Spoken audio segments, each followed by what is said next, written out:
Assalamualaikum warahmatullahi wabarakatuh. Saya Aprilia Putri Milenia sebagai peserta Lesar Angkatan 2 sebagai pekerja sosial di Direktorat Pelayanan Dasar Kedeputian Sosial Budaya dan Pemberdayaan Masyarakat Otorita Ibu Kota Nusantara.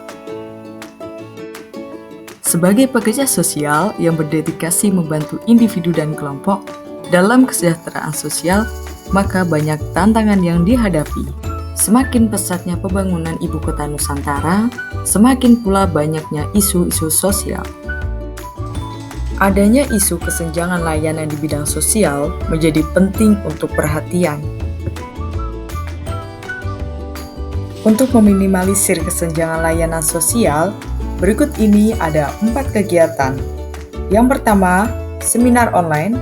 Yang kedua, podcast. Yang ketiga, terapi psikososial. Dan yang keempat, konten edukasi sosial. Kegiatan yang pertama yaitu seminar online. Seminar online dilaksanakan pada tanggal 8 September 2025. Adapun tahapan kegiatannya, yang pertama yaitu membuat konsep kegiatan yang terdiri dari penyusunan KAK, pembuatan pamflet, penyebar undangan, pembuatan desain e-sertifikat, virtual background untuk Zoom meeting, dan juga skenario kegiatan.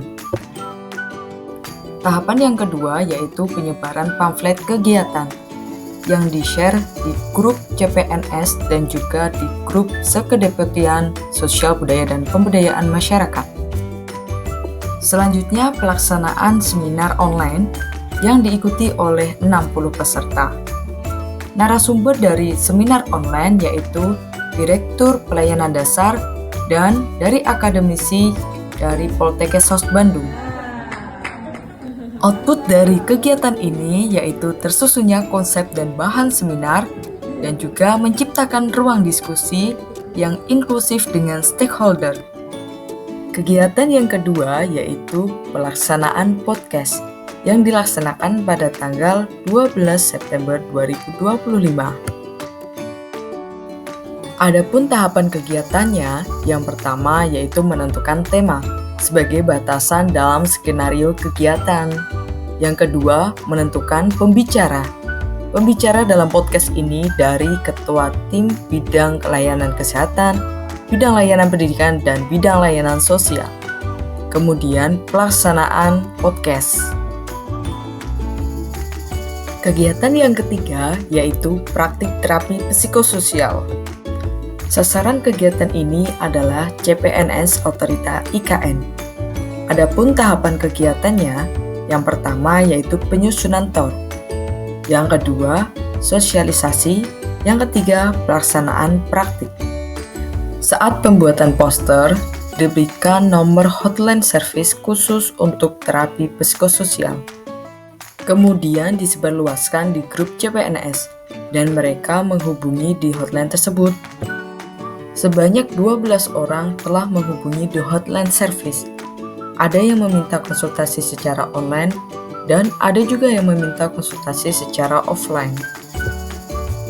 Masing-masing klien mengisi lembar inform consent sebagai bentuk komitmen dan menjaga kualitas pelayanan dan kerahasiaan klien. Kegiatan selanjutnya yaitu konten edukasi sosial berupa paket informasi yang dikemas dalam buku saku. Adapun tahapan kegiatannya yaitu yang pertama pembuatan konsep. Pembuatan konsep paket informasi dari bidang layanan kesehatan, bidang layanan pendidikan, dan layanan sosial. Yang kedua, penyetakan buku saku. Yang ketiga, mensosialisasikan dan membagikan buku saku kepada pegawai di IKN. Berikut ini adalah isi dari buku saku. Output dari kegiatan ini yaitu adanya paket informasi yang berisikan akses layanan di bidang kesehatan, bidang pendidikan, dan bidang sosial.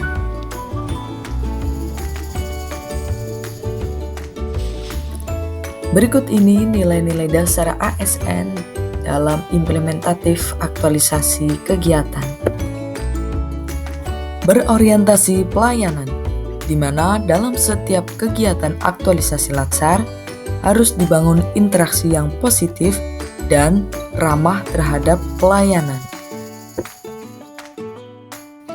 Nilai dasar yang kedua yaitu akuntabel, di mana dalam menjalankan aktualisasi Latsar harus dengan tanggung jawab dan aktualisasi dengan pembuatan laporan akhir.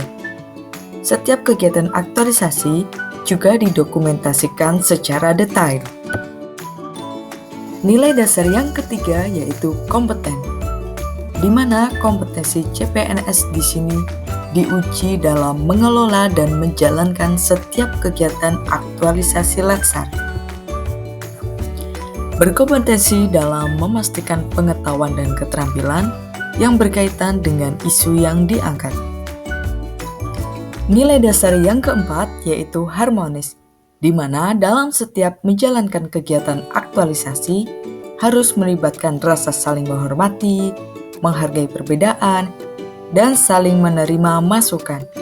Hal ini menjadi pondasi utama untuk memelihara lingkungan kerja yang suportif dan kondusif. Nilai dasar selanjutnya yaitu loyal, di mana dalam setiap kegiatan aktualisasi Latsar, kita harus berkomitmen dan konsisten dengan mengerjakan laporan akhir sebagai bentuk pertanggungjawaban dengan serius melalui bimbingan dari mentor dan coach. Nilai dasar yang selanjutnya yaitu adaptif, di mana dalam setiap kegiatan harus menyesuaikan jadwal dan juga arahan mentor sesuai dengan perubahan dinamika. Hal ini juga dituntut untuk berpikir kreatif dan solutif atas tantangan yang dihadapi. Nilai dasar yang selanjutnya yaitu kolaboratif, berpartisipasi aktif dalam menjalankan dan mengelola kegiatan agar terlaksana sesuai dengan rencana, selalu berkoordinasi dengan mentor dan coach terkait perkembangan dan progres kegiatan Latsar, kemudian juga berkolaborasi dengan berbagai pihak demi kelancaran aktualisasi Latsar. Demikian rangkaian kegiatan aktualisasi Latsar, kurang lebihnya mohon maaf. Sekian dan terima kasih. Wassalamualaikum warahmatullahi wabarakatuh.